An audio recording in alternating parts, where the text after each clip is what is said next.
Calvary കുന്നിൽ നാഥൻ യാഗമായി മാറി.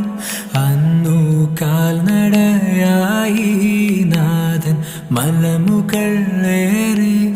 അന്നു ജീവനേകുവാനായെന്തു പാടുപെട്ടു നീ.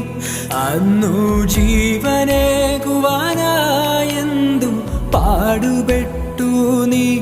എൻ്റെ ജീവനാ